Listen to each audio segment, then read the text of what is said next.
महागठबंधन में चाचा भतीजे की सरकार में जहां नीतीश कुमार पीएम बनने की सपने देख रहे हैं, वहीं तेजस्वी यादव बिहार का सीएम बनना चाह रहे हैं। और इसी कड़ी में 23 जून को बिहार में विपक्षी दलों की बैठक बुलाई गई। इससे पहले हम पार्टी एनडीए में शामिल हो गई।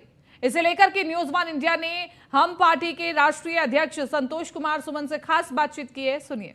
बिहार में बहार है चाचा भतीजे का सरकार। यदि जहां तक बोला जाए तो महागठबंधन के सरकार में हम पार्टी के राष्ट्रीय अध्यक्ष समेत पूर्व बिहार के मुख्यमंत्री जीतन राम मांझी भी नाराज चल रहे थे। हालांकि काफी दिन से ये चाचा भतीजे के सरकार में नाराज चल रहे थे, लेकिन आगामी लोकसभा चुनाव की तैयारी भी जोरों से चल रही थी। और आज हमारे साथ बिहार के पूर्व मंत्री अनुसूचित जनजाति के संतोष सुमन मौजूद हैं, जो मांझी जी के बेटे भी हैं और राष्ट्रीय अध्यक्ष भी हैं हम पार्टी के। अचानक रिश्ता तोड़ दिया आप लोग, क्या बात हो गया?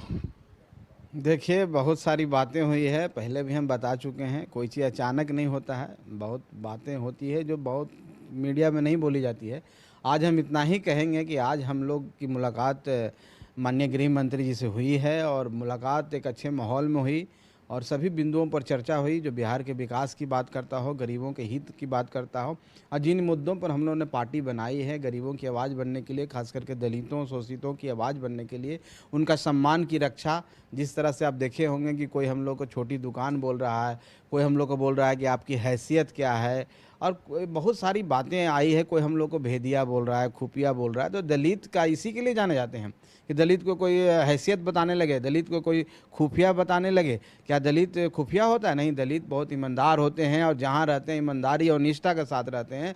और जब इस तरह की बातें आई तो आघात पहुँचा हम लोग को लगा कि जब खुद बोल रहे हैं उनके बड़े नेता कि महागठबंधन के पार्ट नहीं है, तो क्या दलित कटोरा लेके खड़ा रहेगा उनके पास? संतोष जी, 23 को वहां पे विपक्ष का बैठक होना था, उसके पहले ही ये चल रहा था। आप लोग तो पहले से दिल्ली कैंपिंग कर चुके थे, आज भी आप लोग दिल्ली में मौजूद हैं, तो कुछ तो अंदर से चल रहा होगा ना, या फिर पहले से बुलाया गया होगा, भाजपा के लोगों से न्योता दिया गया होगा कि आप आ जाओ पार्टी छोड़ के? ना, ऐसी कोई बात नहीं थी। देखिए, हम लोग दिल्ली आने का पहले से प्लान था और स्वास्थ्य कारणों से भी आना था, लेकिन आने के बाद ऐसी घटनाक्रम हुई और हम लोग तो जब राष्ट्रीय कार्यकारिणी की बैठक की है उसमें हमको अधिकृत कर दिया गया। जब अधिकृत हुए तो निश्चित तौर पर है कि हमको अपनी संभावना तलाश करनी थी और संभावना बहुत सारी संभावनाएं थी। लेकिन जब मुलाकात हुई, मुलाकात के बाद जब हम लोग को आश्वासन मिला और हम लोग को लगा कि गरीबों और दलितों और ख़ास करके शोषितों को हित का ये फैसला है, तो हम सब मिल करके फैसला लिया और आज से हम लोग एनडीए के साथ चलने के लिए तैयार हो गए। लेकिन बताया जा रहा है कि महागठबंधन में जो लोग थे वो उनके जो करता है कि 5 सीटों का मांग किया गया था, वो ना मिला हम पार्टी को, तो वो नाराज हो गए, चले गए।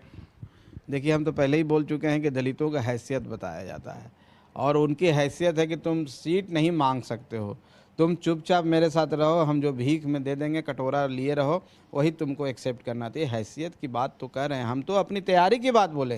हम अभी तक 2 प्रमंडल में हमारी यात्रा हुई है और यात्रा में जो भीड़ मिला, जो अपार समर्थन मिला गरीबों का, उससे मुझे लगता है कि हमारी तैयारी और कार्यकर्ताओं का जो उत्साह था, सब लोग बोले कि हम लोग यहाँ मौका मिलेगा तो हम लोग देश के संसद में, मंदिर में जाने के लिए तैयार है। संतोष जी, जहाँ एक तरफ आप लोग एनडीए के साथ थे, उस समय नीतीश जी भी थे, उस समय आप लोग भी नाराज चल रहे थे, फिर अचानक मतलब अजीब लग रहा है, लेकिन जनता जानना चाहती है कि आखिर अचानक कैसे आ गए? फिर तो उस समय आप लोग महागठबंधन के साथ चले गए थे, उसी समय आ जाना चाहिए था। देखिए, हमारा गठबंधन माननीय नीतीश कुमार जी का साथ था और कभी गठबंधन धर्म निभाना पड़ता है। उस समय हम लोग को भी अजीब लगा जब वो जिसकी बात वो कह रहे थे बैठा के तेजस्वी यादव जी के बगल में बोलते हैं कि उस समय याद है ना 15 साल पहले कैसा था बिहार, अब कैसा है। वो जंगल राज की याद करते हैं, लेकिन उसी जंगल में उन्हीं लोगों के बीच में रहना चाहते हैं। तो ये परिस्थितियाँ तो थी और सरकार में भी परिस्थितियाँ बहुत अच्छी नहीं थी, लेकिन हम लोग जिस निष्ठा के साथ रहते हैं, जिसकी हम बात कहें, उस निष्ठा के साथ थे और हम लोग उस वहाँ रह के भी समझाने का कोशिश किया है माननीय नीतीश कुमार जी को कि आप अभी भी समझ जाइए, अब सही गठबंधन नहीं है, आप गठबंधन पर विचार कीजिए। लेकिन ये चीज़ मतलब जो देखा जा रहा है अभी कि आने वाले समय में मतलब नीतीश जी क्या जो अभी कर रहे हैं, 23 तारीख को बैठक करेंगे, कहाँ तक सफल होगा?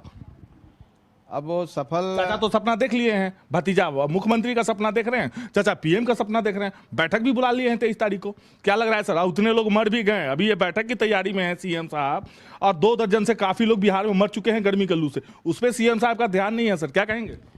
सपना देखना तो भाई मुंगरी लाल के सपने सभी देखते हैं, देखने का अधिकार भी है और संविधान ने भी अधिकार दिया है कि आप सपना देखें, लेकिन सपना तो टूट ही जाता है। सपना ये है कि आप केजरीवाल जी आ रहे हैं, उनका अपना एजेंडा है, ममता बनर्जी जी का अपना एजेंडा है, स्टालिन जी को मनाने गए हैं। जब सब लोग का जब एक साथ नहीं हो सकते हैं विचारों से, अब पहले ही कुछ न कुछ कंडीशन लगा रहे हैं, तो ये कोई गठबंधन नहीं है, कोई एकता नहीं है, एक सिर्फ सौदेबाजी है और दिखावा है। और देश की जनता इस सौदेबाजी और दिखावा को समझ चुकी है। इस देश में एक ही चेहरा है, नरेंद्र मोदी का चेहरा है, वो प्रधानमंत्री हैं, आगे भी रहेंगे। पूरी दुनिया उनको रिकॉग्नाइज करती है भारत के साथ, इसीलिए कोई विकल्प पैदा नहीं हो सकता है। आने वाला ये बहुत समय में लोगों को इंतजार करते रहना चाहिए। तो ये थे संतोष कुमार सुमन।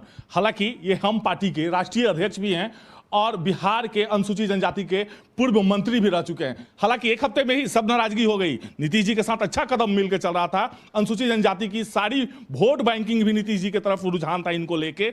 और हालांकि जब इनका मान मर्यादाओं को जब ठेस लगा और छोटी दुकान तक बता दिए, भतीजा ने तो छोटे दुकान तक कह दिया और यहां तक का नाराजगी रहा। ये दिल्ली में बैठे हुए हैं, इनके पिताजी पूर्व मुख्यमंत्री जीतन राम मांझी जी भी मौजूद हैं, वह भी आज बैठे हुए हैं। और आज उन्होंने अमित शाह से मिलकर और अपना आश्वासन लिया और आने वाले समय में कम से कम पीएम के चेहरे के लिए अब ये तैयार हो चुके हैं कि अब यहाँ पे मोदी जी ही होंगे। सहयोगी अमन के साथ मनोज कुमार सिंह, दिल्ली।